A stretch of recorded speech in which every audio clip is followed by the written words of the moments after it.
What is up, everybody? What is up? What is up? What is up? Welcome to Super Grapple Bros, episode 49. I believe we're on 49. I should probably double check that, but I believe it is episode 49. This is the Backlash review episode. I am one of your hosts, Murpho. I'm the other one, DMurph, and I'm just going to quickly point out that if whatever episode we're at, it's cool. I mean, the important one that's coming up is 69, and that's all we have to get right. I was going to say 50, but, I guess that's right, too. Mike, you have to remember, the most important episodes of any podcast that you have to remember are episode 69, the 100 episodes, and then episode 420. What about episode 169? Like, do all subsequent 69s lose their luster because there's another digit in front of them? Yes. Well, that's just disappointing. Until you get to 69. That's a real one. But anyway, we were right, by the way. I double checked. The number is 49. But another significant thing, I didn't bring this up last time in our WrestleMania review show. Volume is a little low. I've got the volume turned up as high as I can, I think. Maybe it's because we need to get closer. Hello, listeners. Maybe. I mean, we could turn up the gain on our things, but I'd have to go over to the studio thing. I think it's just the way it's got to be right now, guys. What's up? Sorry about that. I'll just bring this closer to my mouth. To my mush region, to my face, my fasciola. Anyway, what I was saying is we didn't bring this up when we did the WrestleMania review show, but we have officially, more than officially, it's over a month now. We have officially been doing this show for a year now. Yeah. By the way, so round of applause to everybody who stuck with us for a year, listened to our banter for a year. Joker, Laserscope, Big Stupid. I see all you guys in the chat. Thank you guys for sticking around and watching the show for a year. Hopefully more years to come. And also, thank you very much for the warm welcome back from the chat. Kind of have been very busy lately. I had to work a convention last week at my job, which was all kinds of a nightmare, and things have been busy, but I'm here and I'm glad to be back. Yes. Yeah, I can't turn that audio up anymore. That's about as loud as it'll get, unfortunately. If you look at my comments on Twitter to Mike here talking about going solo on the podcast last week, you'll see my pictures of the DeLorean from Back to the Future and the original Batmobile that were at from my 1960s. Job. Yep. So yeah. Anyway, trying to think. I lost track. So we're one episode away from 50, which is awesome, and we've been podcasting for a year, which is awesome. But you know what was not awesome? The WWE show known as Backlash. I would say that it was not awesome. I'd say that it wasn't great, but I don't think it was as bad as people were ragging on it. But that's also because I saw people heinously going after it on Twitter. That I think people were a little too harsh on it. There are a couple other guys at the NBC because I officially started my job at Roto World for NBC Sports. I just finished my second week. So last week was my first week. But there are a couple other guys who are WWE fans. My boss also actually worked in WWE Digital. Nice. And so, two of the sports writer guys were complaining, were being super harsh about Backlash before I had seen the rest of the show. And I think their criticism was maybe a little too harsh, but it definitely was not a great show, if you ask me. I really didn't enjoy it. There was one match, which we'll get to, was a really insanely good, but the rest of it was and I was just bored by the two. The finish of one of the big matches was a big WTF. And then the main event, I thought, was just dull. Mm-hmm. And just quickly, Joker, I am okay with being a mystic spirit animal for you. Mm-hmm. Yeah, thank you, Joker. Thank you for the comment on the job. As you see, you can't really see it, but I'll bring it up. Yep, got a nice little water bottle with the NBC Sports logo on it, which I'll be drinking from in this episode. They gave me swag. Not Jack Swagger, right? Just not swag. Jack Swagger, okay, just swag. No, But no, they don't give human beings people, and they're not WWE. Well, I just was checking. You never know. And he's not with to be WWE. True. Yeah, nobody knows what Jack Swagger's really up to at this point, I don't think. Last I checked, he was getting into some MMA and is still doing indie wrestling. Okay, cool, awesome. Yeah. Anyway, let's long meandering intro, just all over the place. Let's actually get into Backlash. Okay. I did not watch the kickoff match. To be fair, I watched a little part of it. Ruby Riott won. I did. It was Bailey. Was that? Yeah. Anything Yeah. else to say? I mean, Ruby Riot won, and it was kind of an okay match. It wasn't anything great. And I still am like, I like Ruby Riot, but what's with the finisher? Like, everyone does that move, and it's not What's a her finisher again? They call it the Riot Kick, but it's basically just she holds someone's arm and does an enziguri. Yeah, that's bad.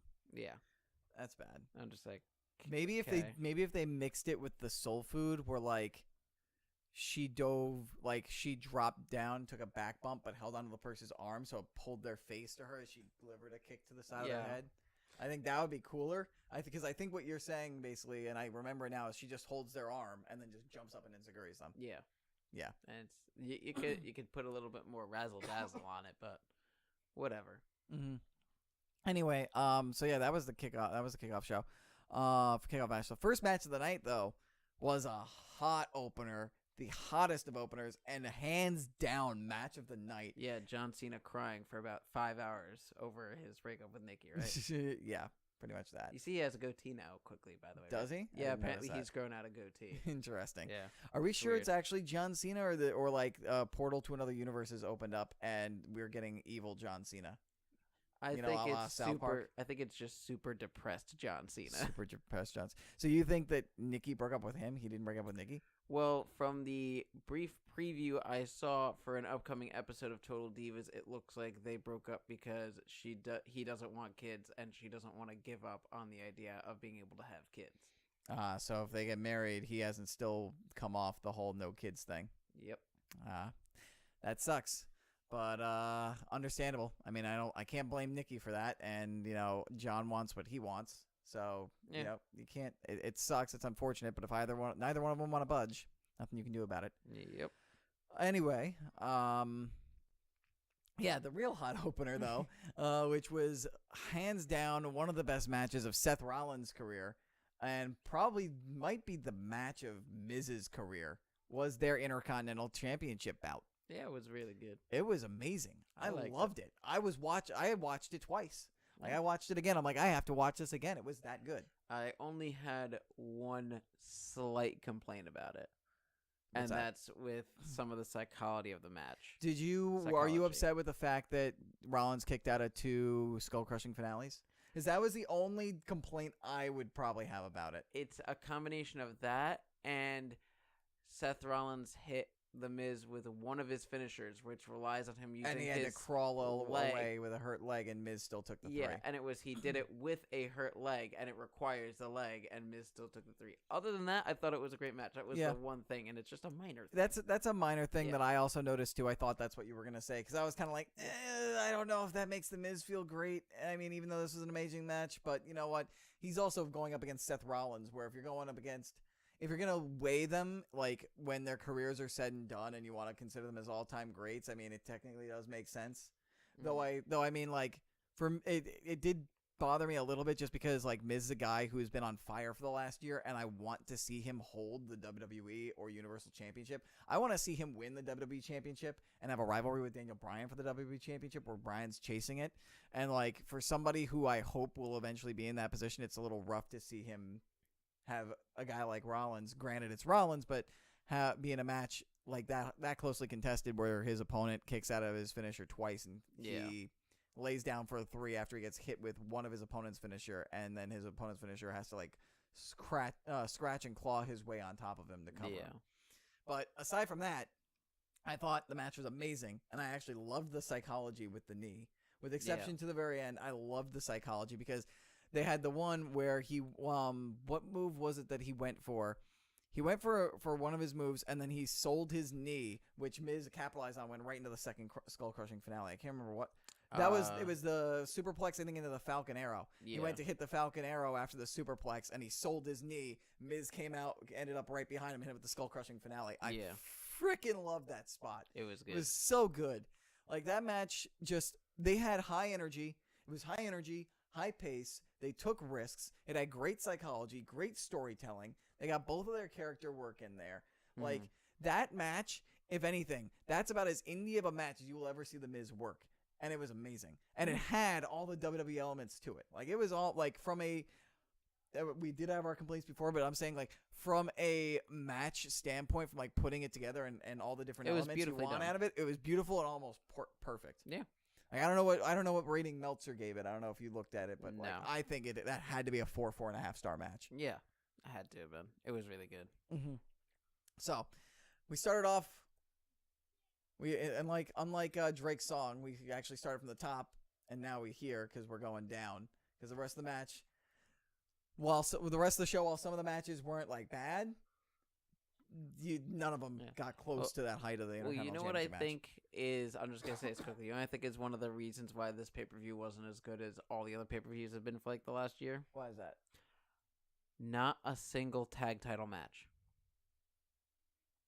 There wasn't one here? Every title was defended except right. the tag team championships. And those on the last several shows have been some of the saving graces of the pay-per-views, as people like The Bar and The New Day and the Usos and the Hardys and teams like that have been saving the day. But they were nowhere to be seen on this card.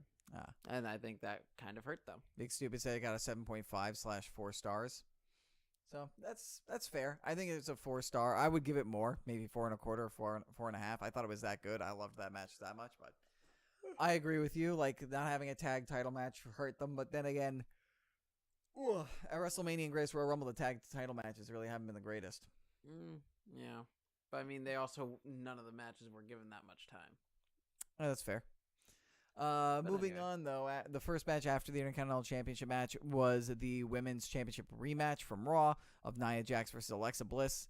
That wasn't a bad match. It was okay. I wasn't in love with it. Apparently, Alexa got hurt. Yeah, she hurt her shoulder. Hurt her shoulder during the match.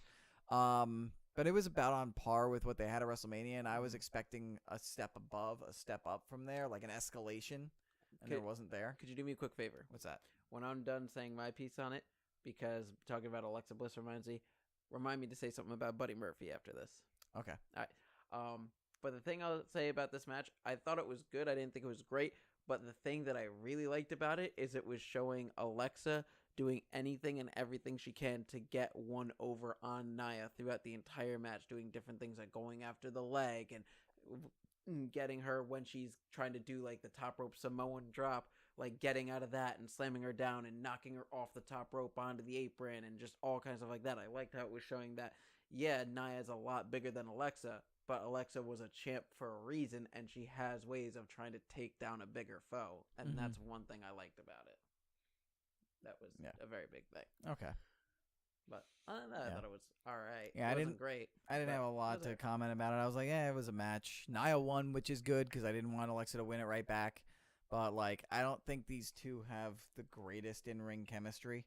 So I'm looking forward to just seeing Nia move on to other people and hopefully and not have a rivalry with Alexa Bliss and maybe Mickie James, maybe I can't remember who else is here on the roster because Sasha is kind of like a tweener right now. Yeah. Dana Brooke is with Titus Worldwide and she doesn't even really wrestle anymore. And you don't have to be a heel for something like that though. And also, I don't know if they'll even do a women's title match at the next pay-per-view because next pay-per-view is Money in the Bank.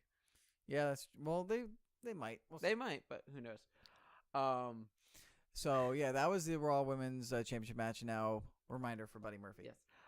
I just want to make a quick correction to something that you had said last week, which is you were saying that you didn't know if he was like a face or a heel or anything like that. I didn't remember because I'm not too keen on, or I'm not down with 205 Live or up to date with it. Well, first off, you should because it's gotten real good.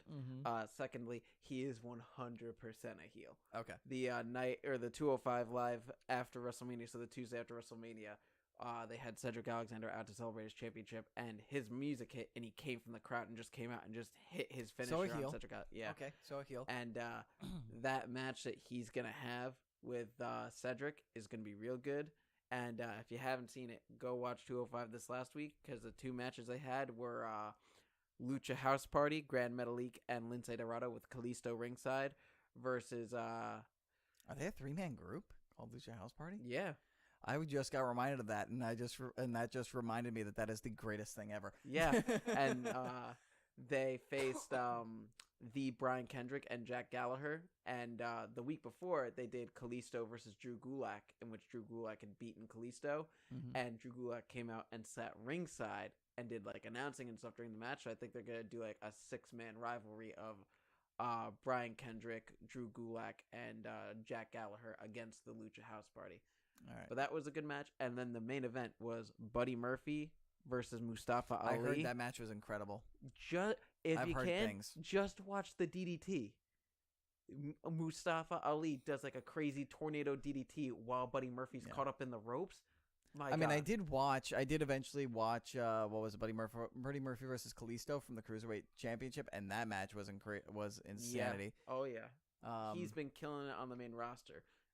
Or at least on 205 Live, and I'm excited to see where they go with him. It's good because I loved Blake and Murphy. I actually really liked them as a tag team. Not a lot of people like them as a tag team, but I really liked them. I love them, especially with Alexa Bliss, and I was really sad to see them basically almost fall off the face of the earth once they lost the NXT tag titles. Do you know what happened with that? Well, it was because Wesley Blake got injured, wasn't it? No, it's because he got in trouble with a DUI.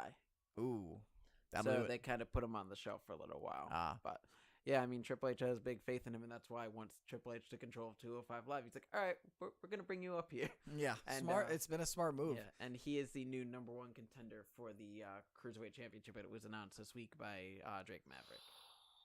Oh, Cedric versus Buddy Murphy. That's going to be good. He was supposed to get a shot at the Greatest Royal Rumble, but then he didn't maintain weight and went up to 207 pounds. Now he's made weight and beat Mustafa Ali. Didn't maintain weight. Yeah, exactly. Yeah. Kayfabe didn't maintain weight. I guarantee you there are quite a few guys on 205 Live who probably weigh more than 205, but they're just saying that they weigh less than 205. Yeah. Anyway, sorry about that. Is that match happening at Money in the Bank? I would assume so, just because there's going to be a lot of people involved in the Money in the Bank matches, and it might be on the kickoff show or something. But that's what I'm. Or no. It's happening on I think it was like May 29th. One of the last May, end of May, episodes of 205 Live is going to be that match. Okay. And this upcoming week, I'm going to be watching 205 Live. You guys should, because this week WWE is touring over in England and over in Europe. So this upcoming 205 Live, they're bringing all the cruiserweights from the United Kingdom division over to be a part of matches on 205 Live. So we're going to see people like potentially the Bruiserweight Pete Dunne, Tyler Bate, Jordan Devlin, Joseph Connors, people like that. Mark Andrews. Andrews. I knew it was an A. Yeah, he's been on 205 Live a good amount, but yeah, I'm excited to see that show. Cool. So enough about the cruiserweights. Big Stupid says back on the women's championship thing from Backlash, they need to either turn Sasha or Bayley heel.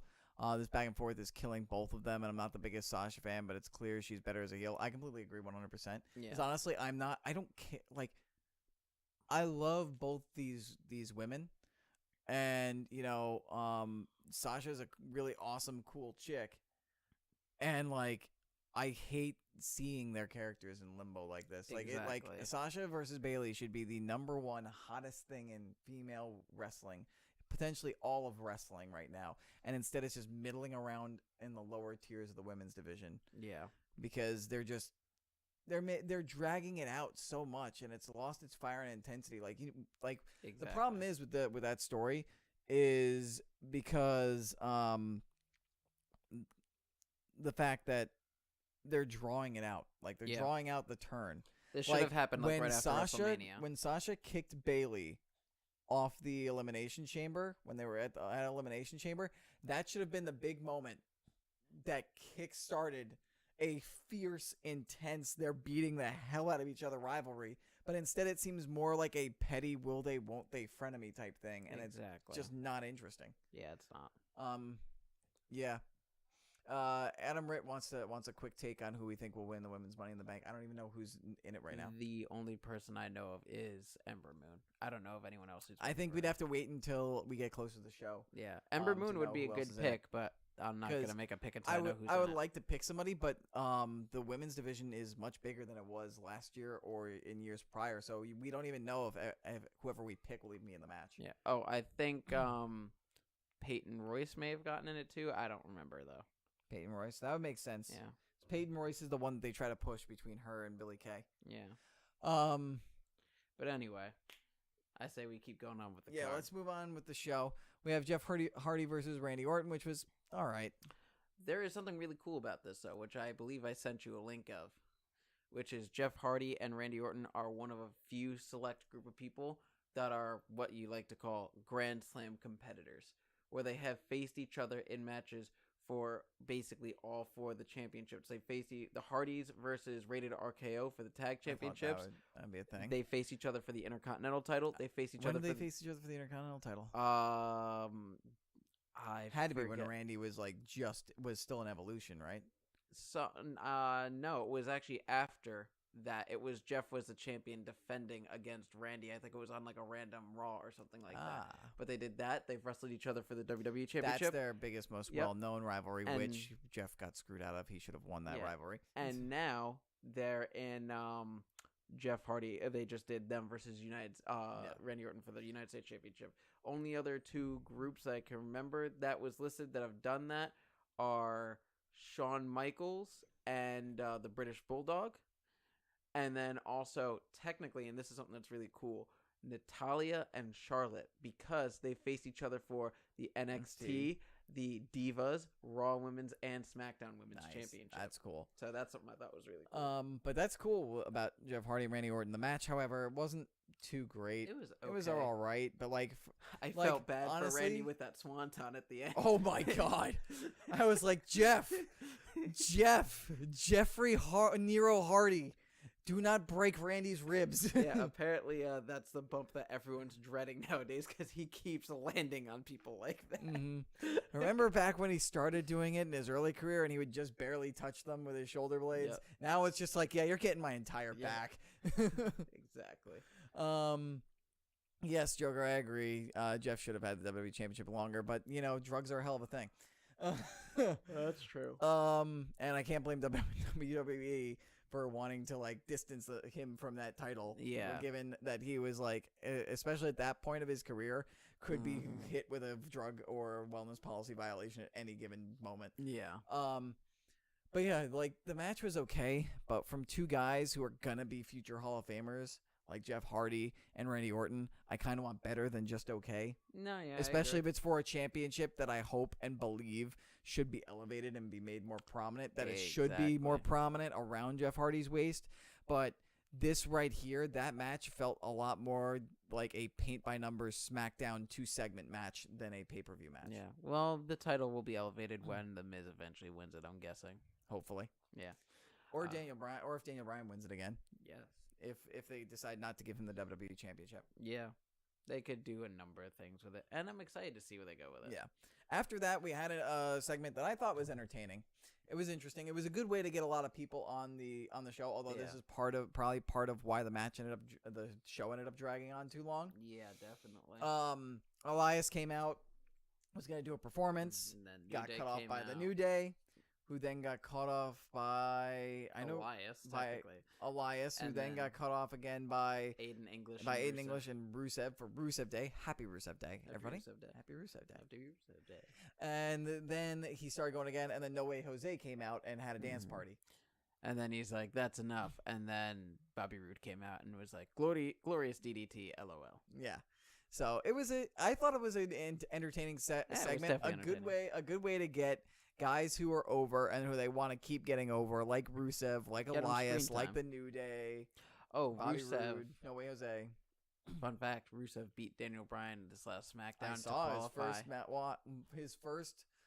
It's Daniel Bryan's first loss or first clean loss. Although, since coming back, some people are freaking out about it. I don't think it's a big deal because technically it wasn't a clean loss because Big Cass beat him up apparently before the match. Oh yeah.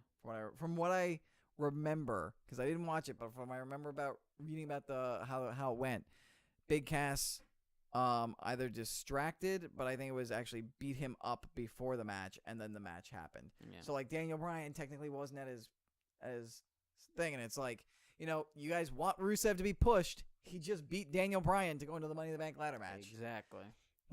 I love Daniel Bryan. I'm glad he's wrestling. Do I want to see him win the WWE Championship again? Yes.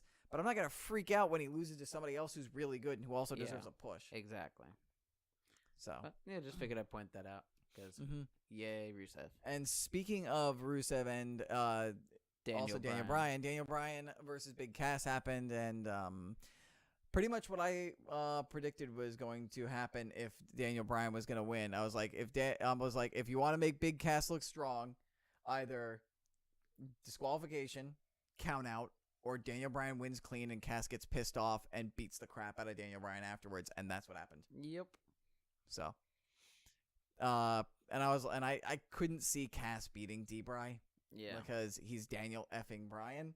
But if they wanted to make him look strong, have him beat up Daniel Bryan after the fact. That's what happened. Yeah. It was an okay match. It was a quick match. Yeah. It wasn't anything too exciting. Yeah. Then we had the SmackDown Women's Championship, Carmella versus Charlotte Flair. I liked everything but the finish. I honestly cannot remember much about this match. The reason I liked it is because it was Carmella being incredibly true to her character, which is just like running around being like, don't touch me, I'm the champ, and trying to walk out and all that. And then when she got the advantage, she was getting all in Charlotte's face. And the fact that her whole thing is she keeps saying that she beat Charlotte Flair for the WWE Women's Championship, and now she could say that she beat Charlotte Flair twice for the Women's Championship, and that's what she's been doing. What was the finish again? The finish I thought was incredibly dumb because it didn't really make much sense to me. It was Charlotte went for a moonsault on Carmella. Carmella got out of the way. Charlotte acted like she tweaked her knee, so then Carmella quickly kicked her in the back of the leg and then rolled her up with like an alligator pin. And Charlotte didn't even attempt to kick out, got the 3, and then Charlotte just like pulled down her knee pad and clutched her leg. And I was like, that was just injury. like, I don't see why your knee being hurt would affect you using your abs and core strength and everything to kick out of a pin, but okay, I guess. Knee is used in kickouts, and like traditional wrestling psychology involves working the knee to create a distraction and pain and extra leverage for a pinfall. Yeah, but she didn't even like squirm or anything, looking as if she was trying to kick out. She just laid there. It's not like she got knocked out or anything. She probably should have sold the knee while she was getting pinned, like trying to clutch it and screaming in pain at her knee with her knee. Yeah, but at least the finish wasn't as bad as the finish for the next match, which was really, really, really bad. It was awful, especially for AJ, because I don't think Shinsuke held back like AJ did. It was awful though. Just terrible. The match itself was all right until the match itself was good, and then the finish was just awful. Just took the wind out of the sails. There's a reason why people are memeing the hell out of it. Yeah. I mean, I'm pretty sure the thumbnail for YouTube is going to be the image of them getting kicked in the balls at the same time. I kick you in the nuts, Kenny. Mm-hmm. I kick you in the nuts, Shinsuke. Basically, they wrestled.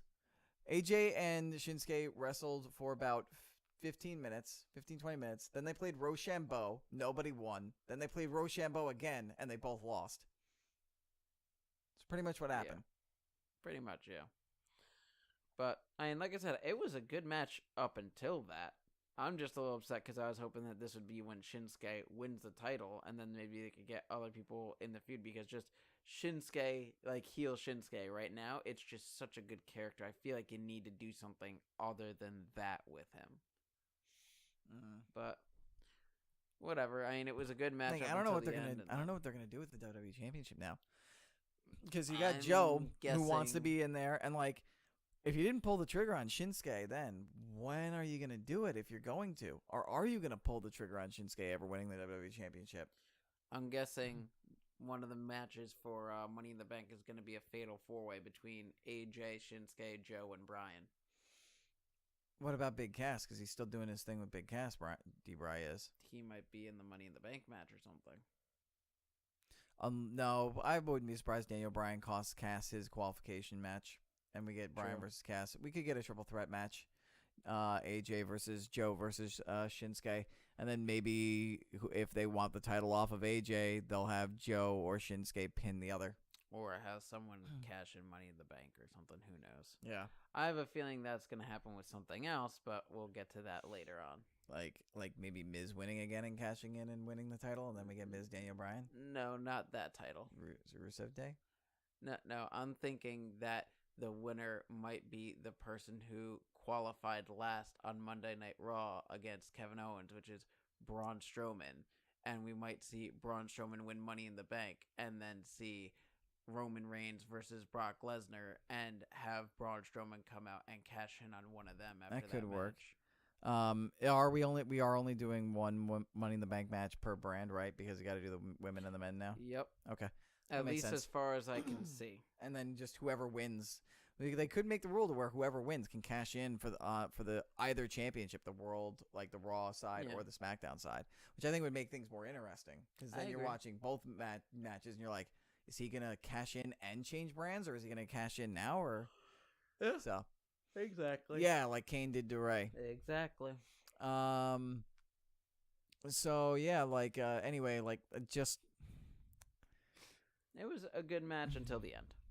We Yeah, can just leave it at that. You know, I look back at what they did at Wrestle Kingdom, and I look at what's going on with them now, and it's like I feel like this rivalry has just been so much wasted potential. Yeah, well, that's a lot of things, unfortunately. But hopefully they can turn things around. We'll see. Mm-hmm. Then we got a tag team match of Strowman and Lashley versus Kevin Owens and Sami Zayn, and that match was all right. Like, it wasn't great. It was all right. Technically, they did not win the match.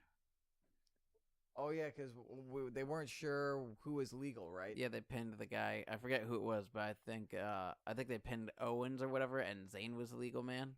I thought it was Something Sammy like that. and Kevin was a legal man. Something like that. I know they pinned the not legal guy, and everyone was like, what the hell? Yeah. But the commentators called it out, and they were talking about it like maybe it was a ref made a mistake and like played it into the storyline.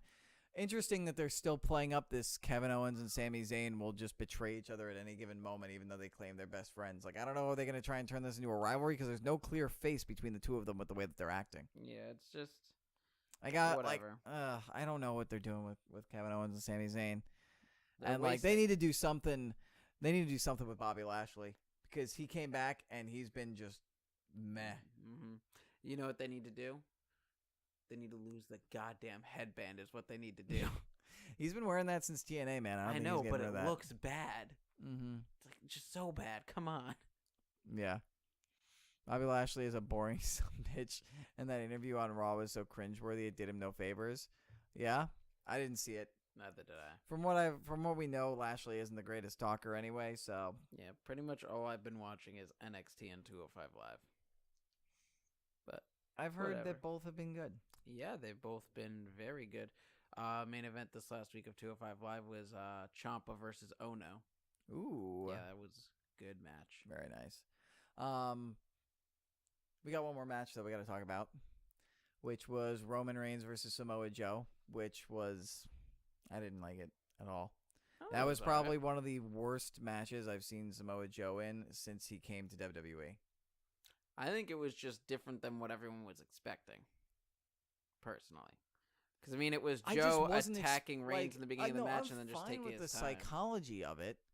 I just think, like, you know, Joe said he was going to batter and destroy Roman, and he did that, and he could have just pinned him and ended it, and he didn't. Or he could have just been more relentless with his attack instead of put him in rest holds for minutes at a time.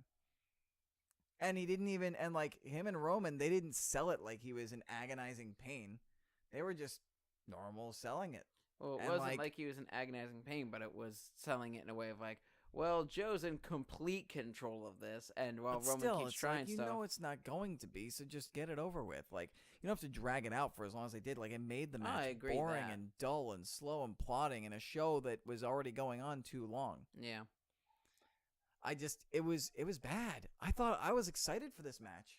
I thought it was going to be really good. Yeah, I thought it was going to be better than it was, but I didn't think it was as bad as a lot of people were making it out to be. The few things I did like, though, is I liked that, like, the finish involved Joe looking to go to the Muscle Buster. I did like that Roman almost passed out at the Coquina Clutch. Like, that's good praise for the Coquina Clutch.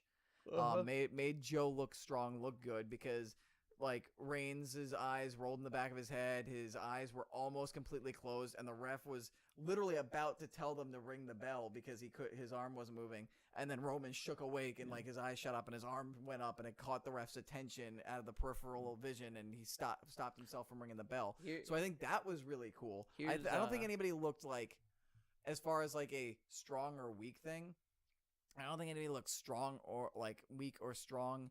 People complain that Samoa Joe lost the spear, but if you're trying to get Roman to friggin' finally beat Lesnar, you kind of got to do that. So I don't have a big problem about that. Yeah.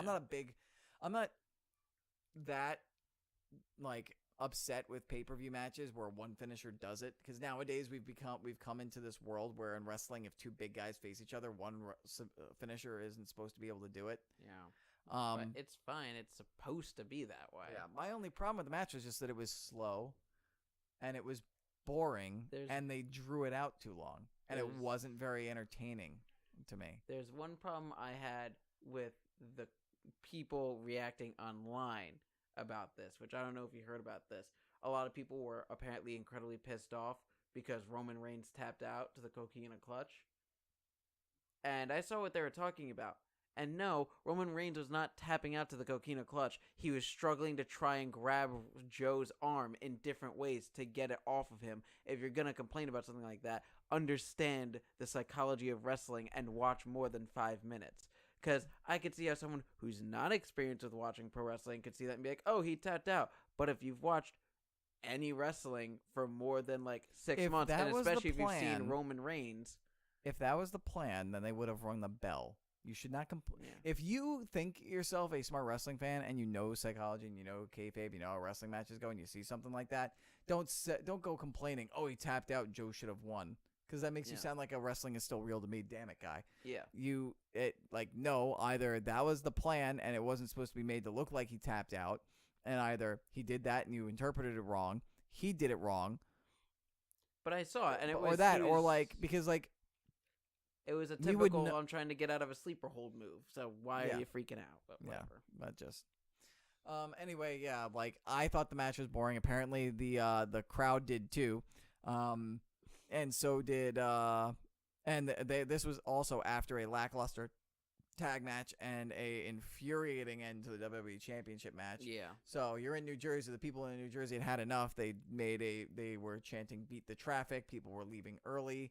And then when the match was over, a lot of people just filed out. They didn't care. Once the bell rung, people just filed out. They didn't care to stick around for any celebrations or post-match stuff. And also, I just want to point out, pretty much every match had a Rusev Day chant in it. So, yeah, that just goes to show what Backlash was like. It wasn't that great.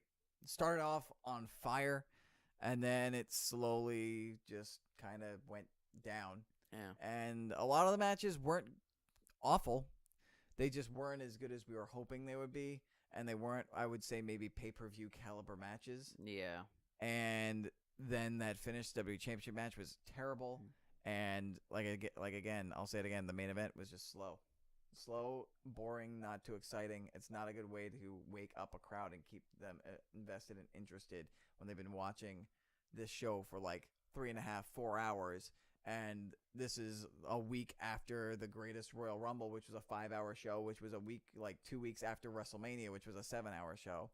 It's like, Yeah, I know exactly what you mean. So I think the moral of the story here is, hey, WWE, put tag title matches on your card and give them decent time. Like, take time away from matches like the Roman Reigns and Samoa Joe match to put on that kind of match. So that way you can better produce a match and not have it drag out too long, and give these guys who could also put on a killer match, give them the chance to do that. Try that. Or maybe just produce the matches better to be more exciting.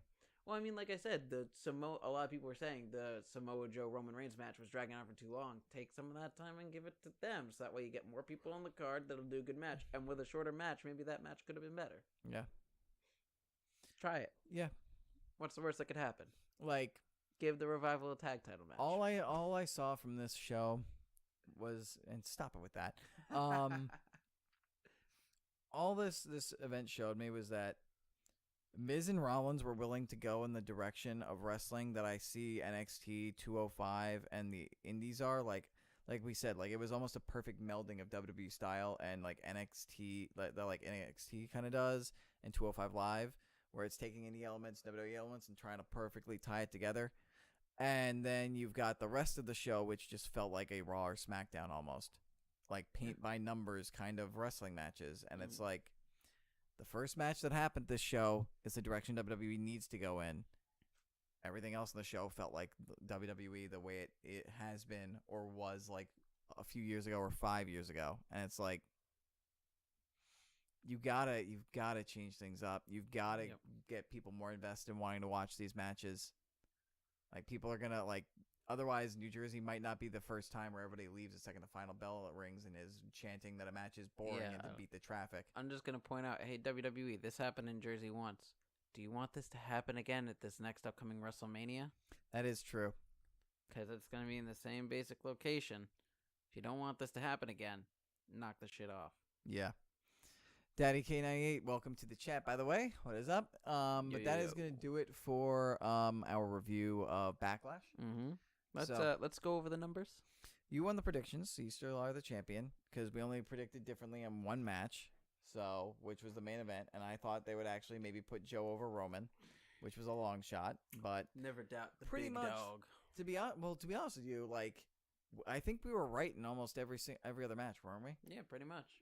Let me go over everything. Like, I mean, technically we tied if we want to count the kickoff match. Yeah. I had Ruby Riott and you had Bailey. And I guessed that because I was like, there's like 2 hours before the show and you text me about it and I'm at work. I guess Bailey. Yeah, we both had Rollins. We both had Nia. We both had Jeff. We both had Daniel Bryan. We both had Carmella. We were wrong about. Had Shinsuke, we both had Shinsuke. So that one we were both wrong with. Yeah. And then we both had Strowman Lashley, and then I had Joe, you had Roman. So I was wrong on 2 matches, you were wrong on 1. And real quick, I just got to do this. Since we're all done talking about that, we also got to go to the viewer predictions. And Big Stupid says Cam and him tied in the predictions. So shout out to Big Stupid and Cam. I'm trying to remember what they picked. I don't think they had different picks from us, so I don't think they beat us. If you guys did, just let us know in the chat, and I'll shout you out. But shout out to Big Stupid and Cam, who did the predictions and tied for most correct predictions. Do not forget, if you guys join my Discord server, which link is in the description on YouTube, show notes on the audio version, and also on the channel on Twitch. Click join the Discord channel server. There is a channel for Super Grapple Bros viewer predictions. You can put in your predictions for every single pay-per-view event.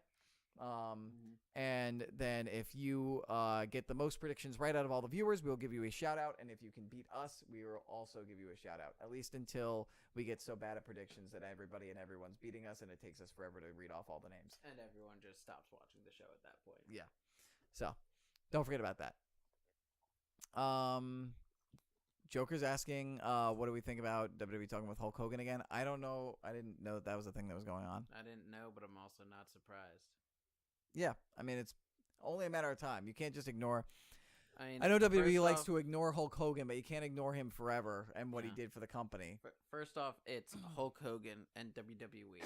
Hulk Hogan is one of the things that made WWE what it is. Secondly, Hulk Hogan and WWE makes money.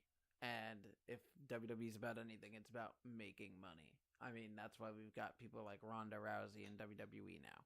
They want to make money. It's a good way to make money. And there we go. Oh, and by the way, this is another thing. I don't know how you feel about this. We can discuss this later. But this was proposed. As you see right now in the Discord server that I'm showing you, we have a leaderboard for who has the most proper predictions by matches. And we're thinking of whoever gets the most, either whoever wins the most pay-per-views out of the viewers or whoever predicts the right correct matches by the end of the year. So I guess by WrestleMania or by post-WrestleMania would potentially win something that we would give away to them. Okay. Don't know what we would give away. I'll see about having my kids make a cardboard Greatest Royal Rumble Championship belt. I'll just give them a green crayon. That's what you guys will get. Yep. So we'll see about that. So that's another reason why you guys want to go ahead and join the Discord server is that we're probably going to look into, so long as the podcast continues through to WrestleMania and past WrestleMania, which we hope it does, we are going to be giving away whoever gets the most predictions right. A little something. We'll figure something out. We'll figure it out. Cool. And so that's it for Backlash. Is there anything else in the wrestling world before we transition over to video games? There's actually quite a few video game stuff that we got to like rapid fire through. There is one thing I wanted to bring up, which is the date for the sale of tickets for All In has been announced. I forget the date. I think it's May 25th, somewhere around there. And there's been 2 big name guests named this week that are going to be at the convention. Yeah, that's a big news. One of them. The first one that was announced, which I'm actually very excited for, and I don't know if you've heard this. Let me ask you this. Do you know who the host of the Bunny Ears podcast is? No. All right, here's a bigger hint. He is the star of the Home Alone movies. Macaulay Culkin? Macaulay Culkin is going to be at the All In convention, and I believe he's going to be doing his podcast live. And they also announced that thanks to Pro Wrestling Tees, we've got... Thank you. Hold on real quick. Thanks for the 25 Shamrock bit cheer, saying make a cardboard title with the El Murpho logo on it. Maybe we'll look into it. Maybe we'll look into doing a custom title, a Super Grapple Bros title. Maybe we'll replace this with a custom Super Grapple Bros title, and whoever wins the predictions gets another copy of it. Sounds good to me. Something we can look into. We'll price it out and we'll see. We got a ways to go. Anyway, sorry. You continue with the bigger name than Macaulay Culkin. Thanks to 1 Hour Tees, which hosts Pro Wrestling Tees, CM Punk is going to be doing a meet and greet and signing. Who? I don't remember that name. Cookie Monster Punk. No. What's his name? His real name? Phil CM Punk Brooks. Oh, Phil Brooks. Okay. Yeah. Wow, Phil Brooks is going to be there? Oh, my God. Yeah, the big UFC star. Yeah. The guy who fought Mickey Gall and Mickey Gall. Yeah. Well, he's got another match coming up. Here's how you may know him. AJ Lee's husband. Oh, okay. Okay, cool. Yeah. CM Punk is signed on to do a meet and greet and signing at All In. It's his first wrestling-related appearance since he left WWE. And a lot of people are really hoping. I doubt it. I'm also hoping. I kind of doubt it too, since they announced he's going to do a meet and greet already. Yeah, people are hoping that he'll be on the show because one thing that some people have pointed out, if you don't remember, on the podcast that he did with Colt after he left WWE, he said that he would not. The one thing that he would not mind doing wrestling wise is coming back to wrestle and lose to the Young Bucks in a match. Maybe. So you never know if he might do something like that. I doubt it, but a lot of people are hoping that he's going to come and wrestle at the event. He's probably just going to do the meet and greet, but that's still a very big thing. And the thread about it was just nothing but people saying, like, so you're saying there's a chance. Yeah, pretty much. But it's very interesting to see that Punk is finally, like, opening himself up to wrestling. And, to be fair, when Punk lost his first match in UFC, he said he wanted to try and do it one more time. Yeah, and he's he's gonna get one more match. So who knows? Maybe he'll say, like, I did my dream. I wanted to wrestle in the octagon. I got to do it twice, and I'm happy. By the way, thanks to Joker for his cheers of 20 bits and 6 bits to take first place on the cheer things. He says he wants to be the cheer champ. I doubt that's gonna happen with Big Stupid because Big Stupid drops serious money to be the cheer champ. But at least he's cheer champ for a little while, and he'll be second place when it's all set. When Big Stupid's ready to drop the hammer. Yeah. So yeah, that's still a big deal because if Punk is finally opening himself up to at least do a meet and greet in Chicago, maybe he's doing it to maybe test the waters to be like, do I really miss this? Do I want to come back? Yeah, I mean, I wouldn't be surprised. I'm not surprised about it because, like I said to you on a podcast a while ago. He lives in Chicago. It's not like he has to fly out anywhere for it. And it's going to a place where he's going to be hanging out with his friends and he's going to be meeting his fans. He's always said, like, he may not want to wrestle again, but he still likes his fans and everything. And it's a chance for him to make money to see his fans and his friends in his hometown. It's not like he's having to fly who knows where and get paid a meager sum. So I'm not surprised at all. I kind of figured this would happen. Yeah, and we'll see if anything comes from this or if it's just a one-off thing. But it's very interesting to see now that Punk is actually acknowledging that wrestling is a thing again. Yeah. By going to a meet and greet. Yeah. And it's very cool. I hope something develops from this, but you never know. But I'm still just waiting for them to announce that Chris Jericho's all in. That's what I'm waiting for. That would be a thing. If it happened, that would definitely be a I mean, thing. they've already got a bunch of people like Omega, and they've got Okada, and all kinds of people signed on. The one person that they probably won't sign on for it is Flip Gordon, because Cody Rhodes is dead set again. Cody Rhodes, this is something funny. I don't know if you heard about this.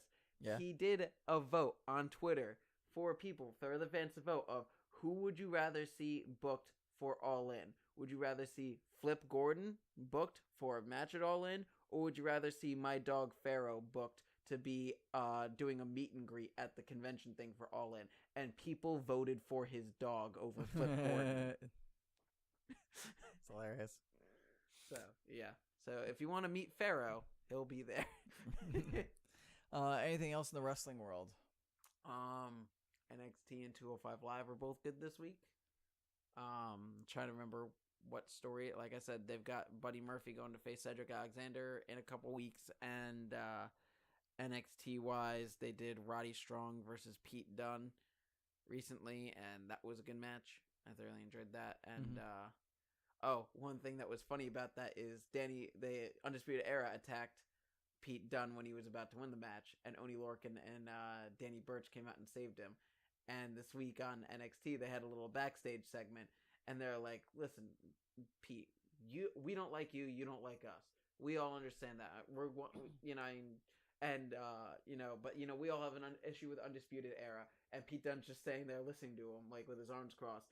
And Oney Lorcan looks and goes, "You know you're a piece of garbage, right?" And Pete Dunne just goes, just nods to him like, "Yeah, I know."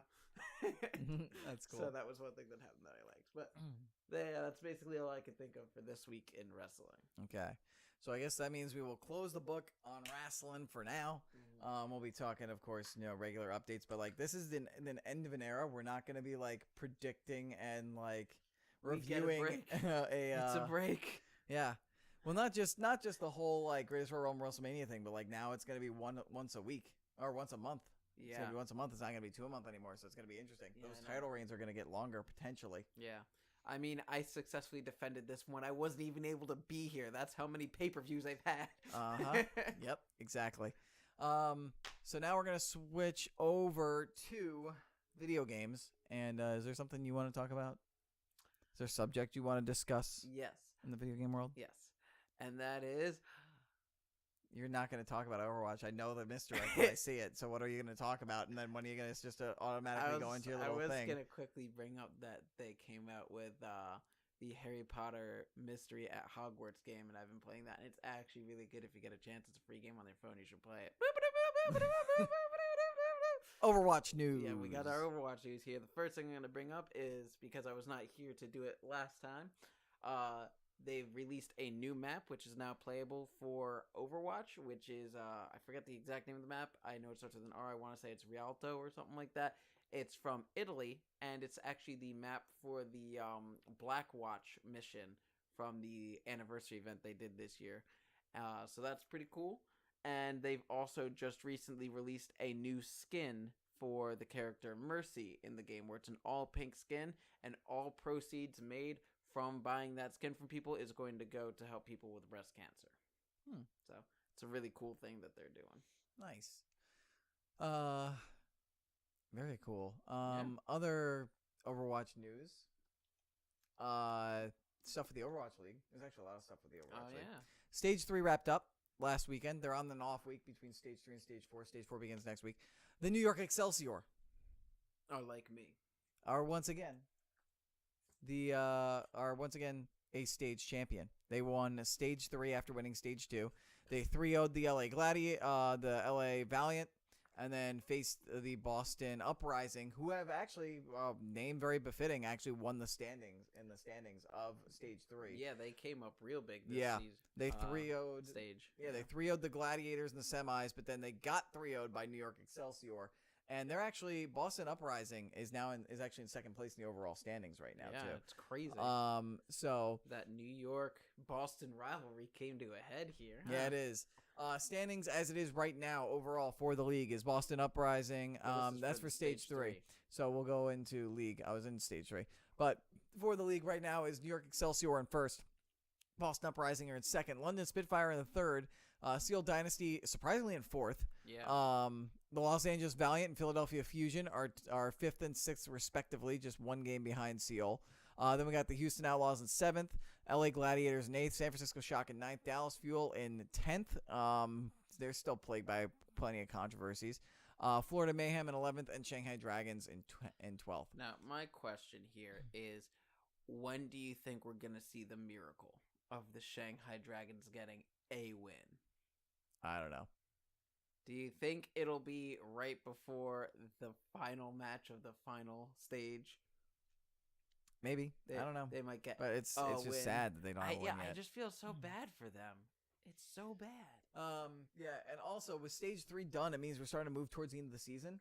And they announced where the grand finals of the Overwatch League are going to be, and it's coming to New York City.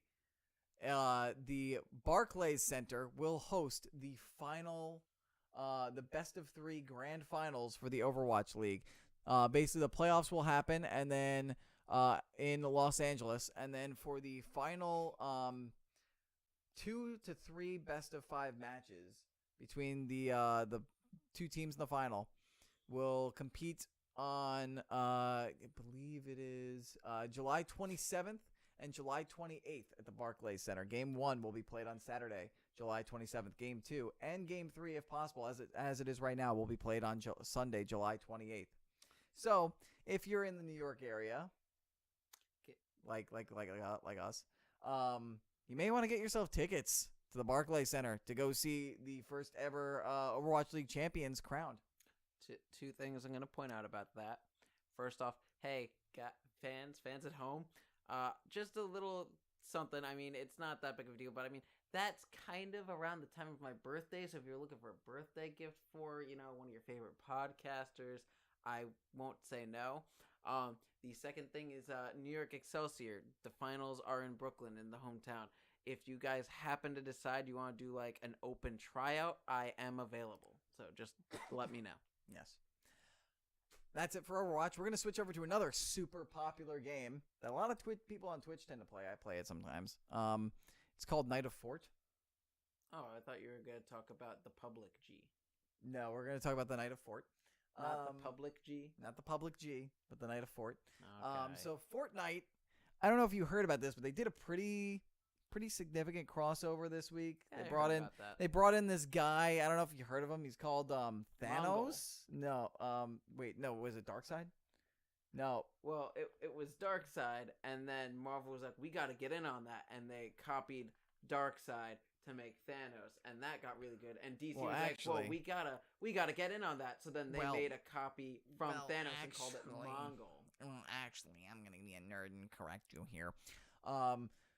Actually, Thanos's aesthetic design is based on Darkseid, but he's actually his character and his personality is actually taken from another of the new gods in DC. So he's actually a ripoff of 2 DC characters, not 1. Yes, but I'm specifically talking about the character design of them, as he was ripped off of Darkseid with the design, and then DC was like, we gotta get in on that, and so they made another character that ripped off of Thanos. It's like, DC, you now have a rip-off of your own rip-off. What are you doing? Yeah, you ripped yourself off. Congratulations, you played yourself.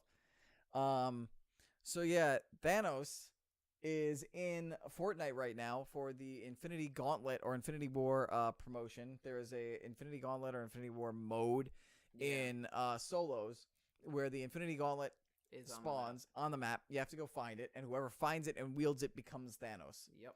And can fire a beam at people. He can punch the crap out of people, or he can do a slam where apparently if you jump high enough or go from high enough a height because Thanos doesn't take fall damage, you can hit the slam and smash through and destroy an entire building, by the way.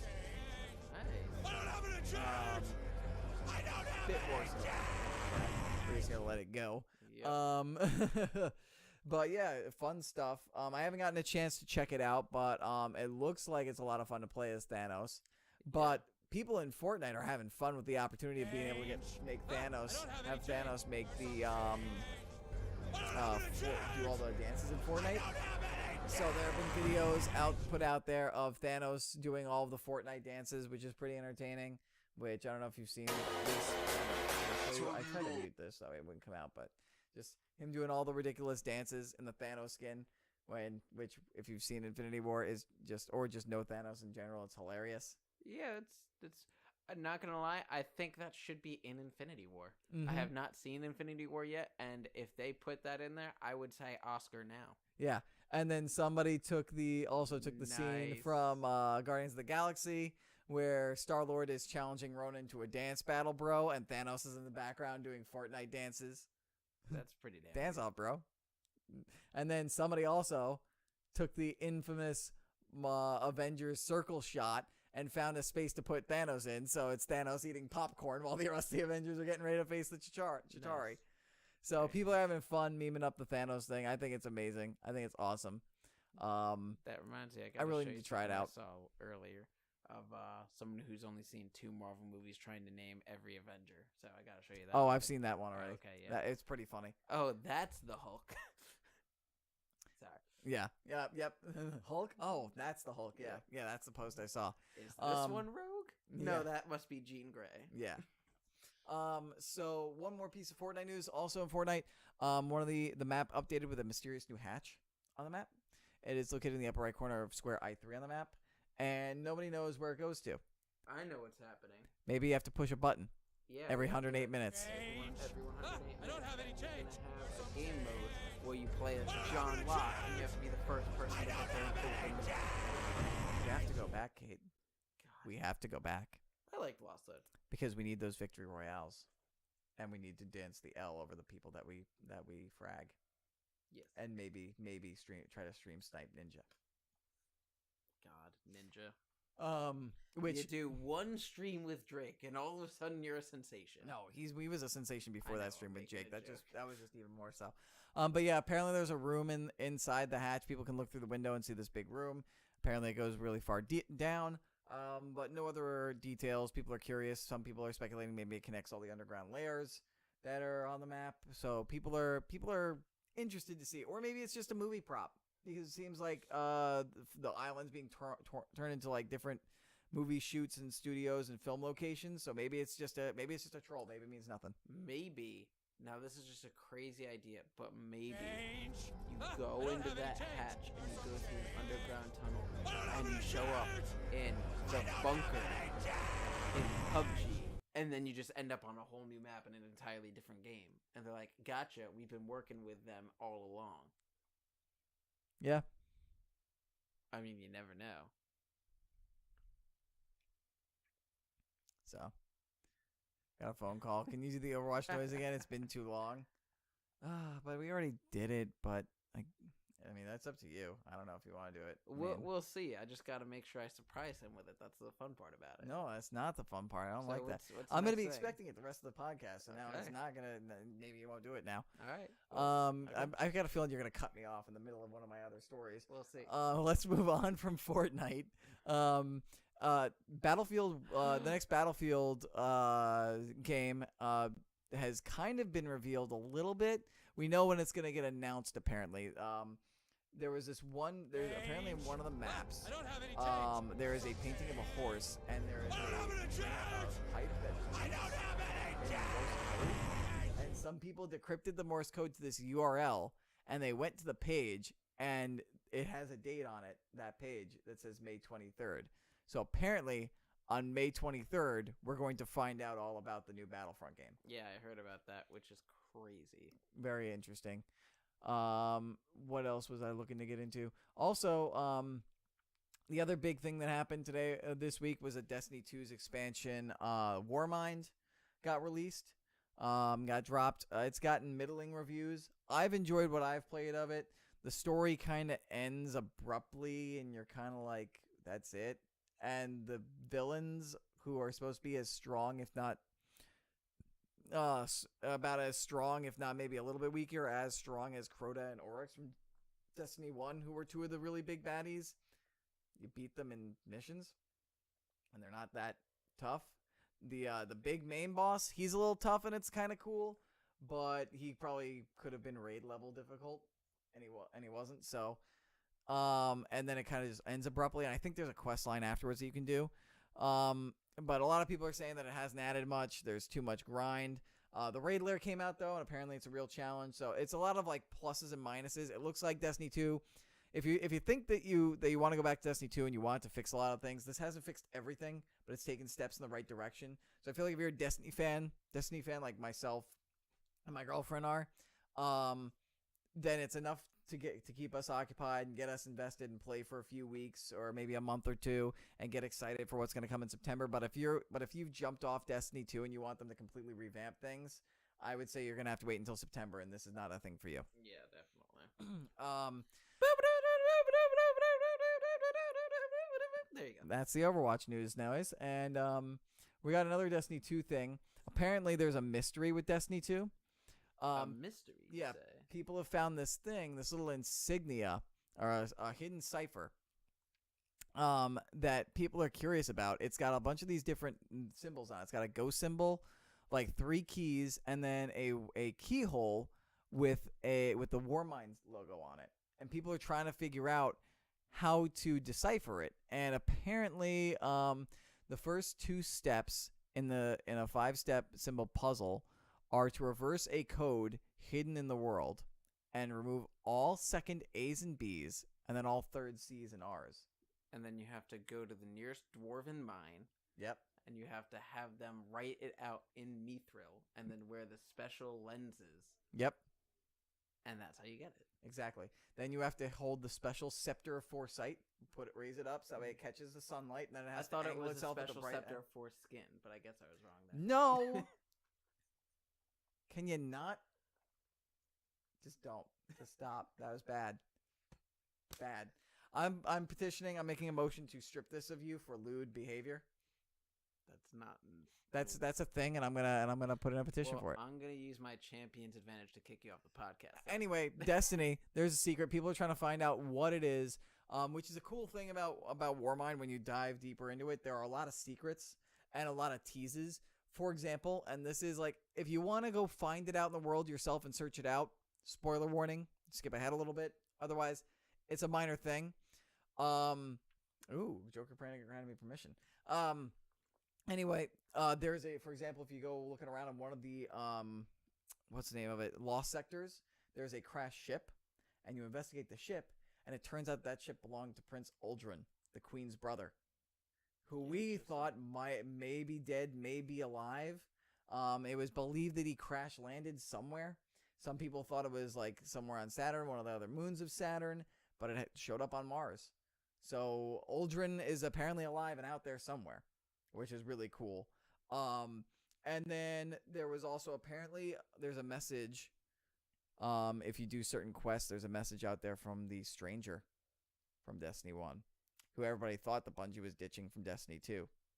So the Stranger might be involved in future storyline stuff. So they're starting to weave in more characters from Destiny 1 and hints that they're going to maybe play more major roles going forward in Destiny 2. So I just have one question for you about this Stranger guy. And that's, what is he buying? That's hilarious. I don't know if people will get your dated Resident Evil 4 reference, but I got it.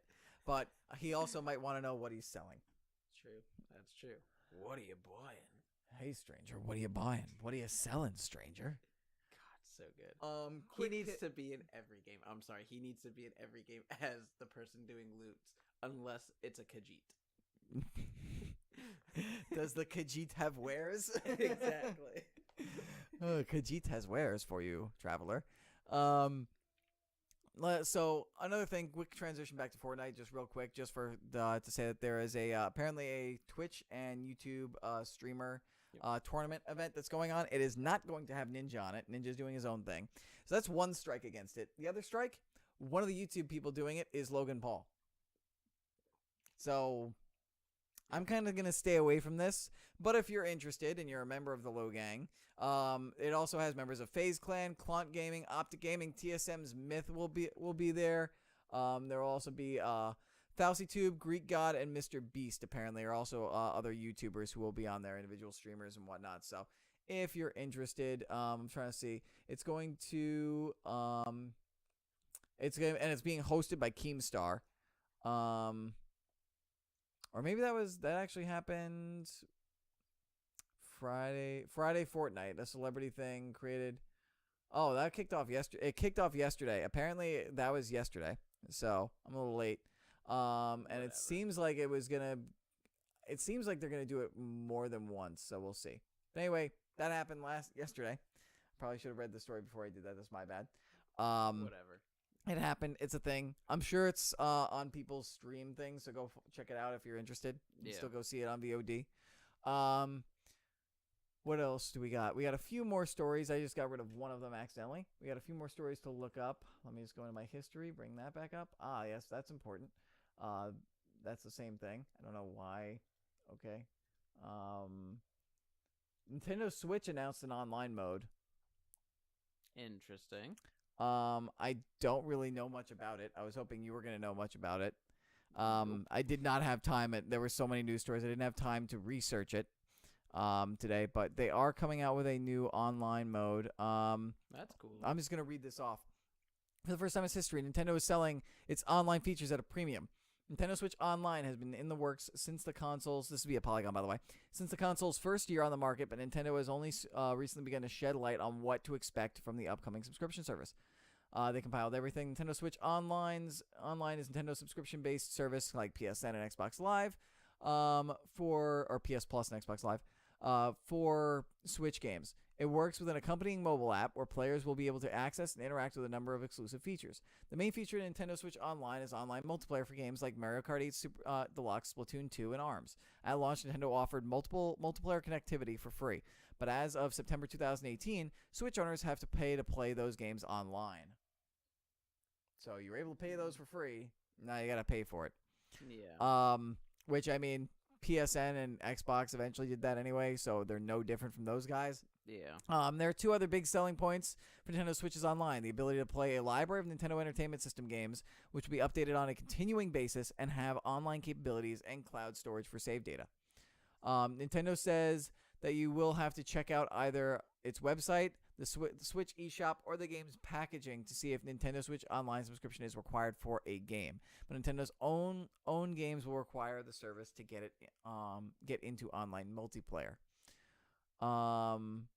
Nintendo says the Switch eShop, registering and managing friends, screenshot sharing to social media, Nintendo Switch parental controls, system and software updates, and the regularly updated Nintendo Switch newsfeed won't require a Nintendo Switch Online subscription.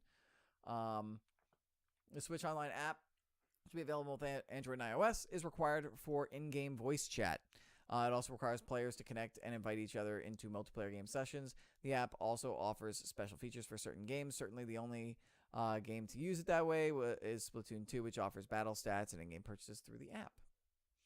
So, we've all wanted cloud storage for our Switch console since launch, so it's a good thing that the service will provide it. So if you have the service, you'll also get cloud saves. There you go. So cloud saves, access to Nintendo Entertainment System games, access to online multiplayer, which won't be free anymore, access to voice chat.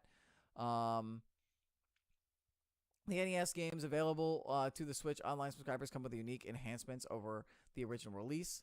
For each will support some sort of online multiplayer, including the ability to play cooperatively or competitively with friends.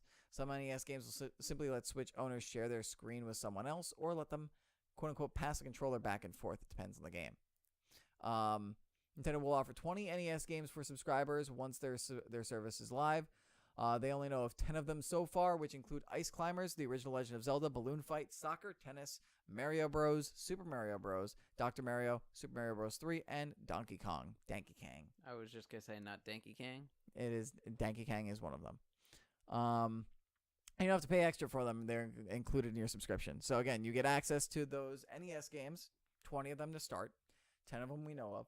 You can do the pass the controller thing to play online co-op with them or competitive with them if it applies. You can play everything else online, and you get cloud saves. So very similar to what Xbox and PlayStation is doing. Yep. Except they have a wider library of games to kind of pull from for people to be able to pay for free with the service eventually. Cool. Mm-hmm.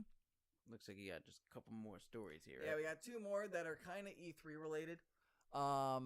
There was a leak from Walmart Canada that said that quite a lot of games that are going to be announced at E3 and which became available for pre-order.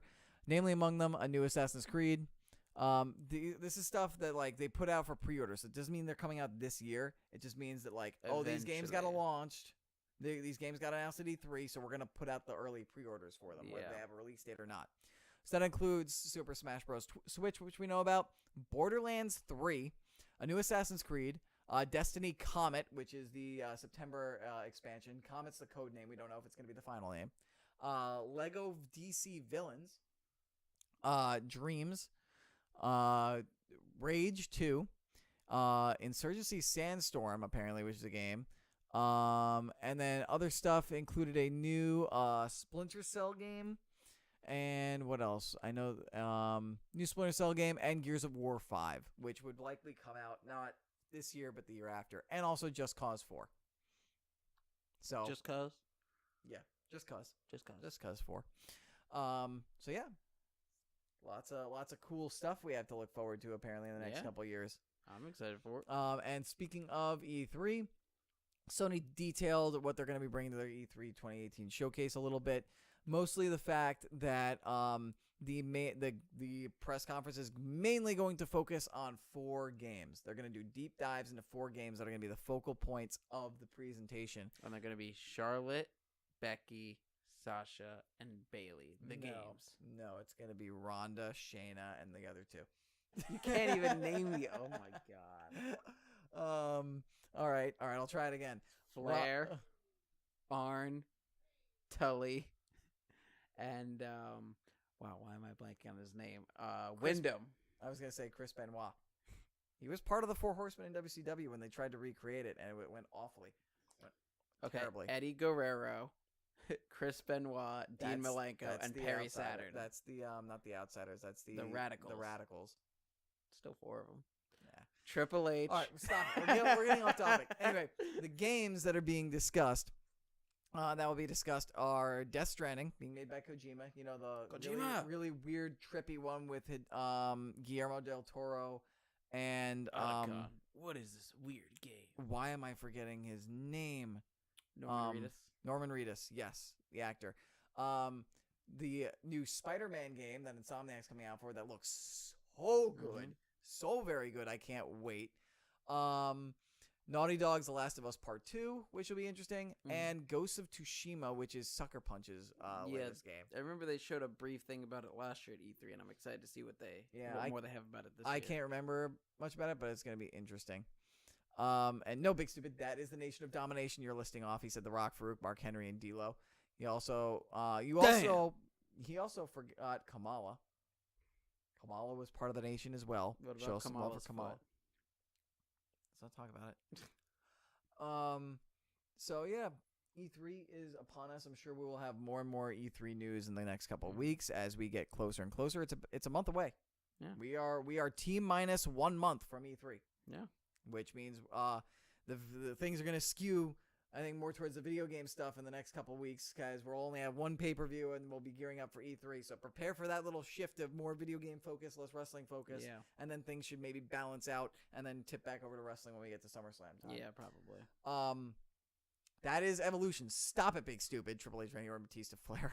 But it's a mystery. Yeah. As far as gameplay streams, I'll let you guys know in chat. I'll chat that out. Let you guys know about that. Jake, John, Jerry, Larry. I don't know what that is. I don't remember. I don't know. Especially without last names. Yeah. Anyway, that's gonna do it for episode 49 of the Super Grab Bros podcast. There is one other thing that I want to point out, which is because you're mentioning that we usually get our articles and stuff from Polygon.com. Yeah.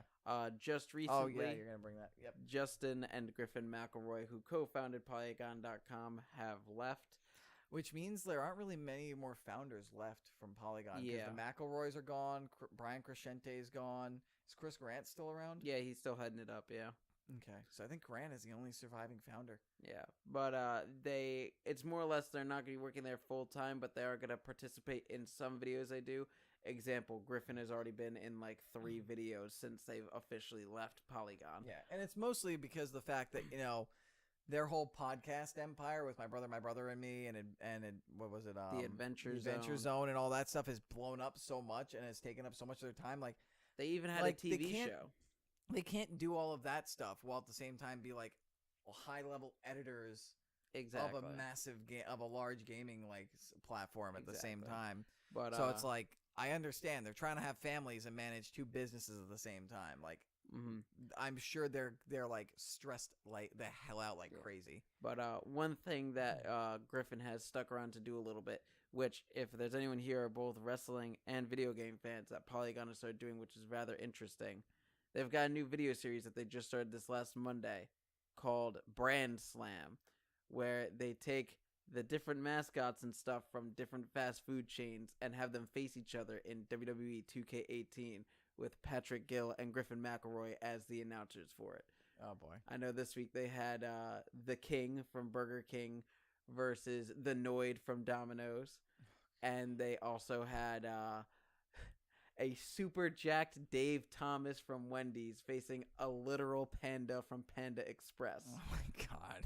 And it is I feel quite like entertaining. I feel like they might get a cease and desist on that one very quickly. It's quite possible, especially since this next week they're supposed to be having who was it? I know it was Ronald McDonald versus I can't remember who, but they got him facing someone, and then the other match is Papa John from Papa John's versus the dog from Taco Bell. Oh god, the Chihuahua. Yep.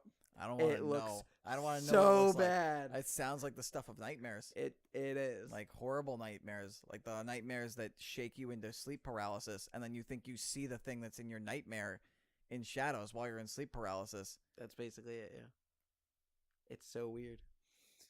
Okay, on that note, guys, that's going to do it for episode 49 of the Super Grapple Bros podcast. Do not forget you can catch us live on Twitch almost every week, either on a Friday or a Saturday. Just go to twitch.tv/L_Murpho. You can if you don't catch us live, you can also watch us on VOD on that channel. You can also catch us on VOD on YouTube at youtube.com/LMurphoReal. Make sure to like, comment, subscribe, all that good stuff over there. If you want to know when we're going to go live, make sure you check out the Discord server. We mentioned it before for the predictions. You can also go there, and I will find out. I will make an announcement when we are about to go live for a new episode of the podcast. So be sure to check that out. That is in the description of the YouTube videos, in the show notes of the audio version, and on the Twitch channel page. You can also find us in audio form on iTunes, SoundCloud, and Google Play, and lots of other places where podcasts can be found. You can be sure to rate, review, and subscribe. It allows us to be visually seen when people search for wrestling or video game-related podcasts. We will actually show up because you need a certain amount of ratings and reviews, especially on iTunes, in order to be considered an officially rated or reviewed podcast that can be searched and looked for. So please do so if you're a fan, because it will help us out a lot. Thank you so much. If you have any questions, concerns, topics, feedback, trivia, anything of the sort. In addition to the Discord server, you can also email us at supergrapplebros@gmail.com. So there's that. Big Stupid asked one last question when we put up the opening video. Why does it take so long to go live after? We do that because we want people to have some time, have a couple minutes to for the notification to get out to everybody, for the tweet to get out to everybody, for people to see it, and for people to get into the chat, so that way they can see when we start and be part of the chat and the conversation from the very start of the episode. Sometimes it's because we have a last minute technical error or something, but more times than not, it's just we're trying to just wait for people to populate the chat and get chatting before we get started. But yeah. That's your question answered, Big Stupid. And that's going to do it for episode 49. To take us away, let's get that kayfabe news article of the episode. Older, wiser Billy Kidman now prefers to be called William Man.